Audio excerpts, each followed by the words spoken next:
going on. I talked a bit about the women who had done a health project with us, and the health project was actually an art project. And so when the women first started, they said they had not drawn for a long time or painted anything, and they were very, not very sure whether they could do anything.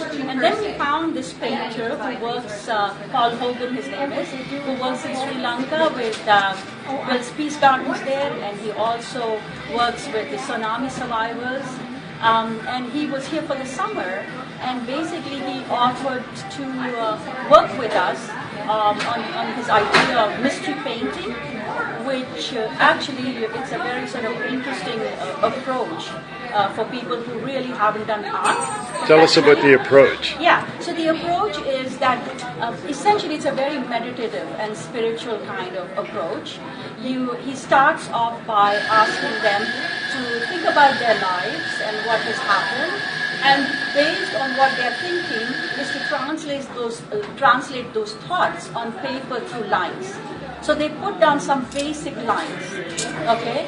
And then he gives them a choice of different colors, essentially fairly simple, straightforward colors, not too many colors, so it's not very complicated.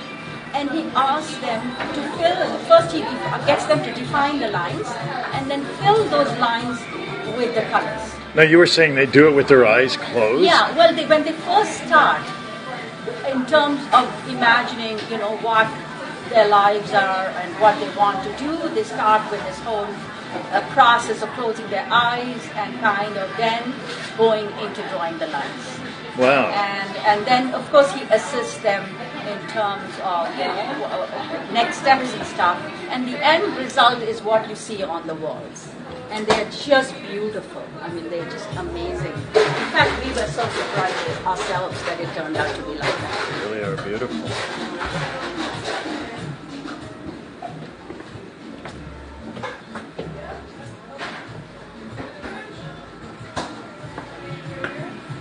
Excellent.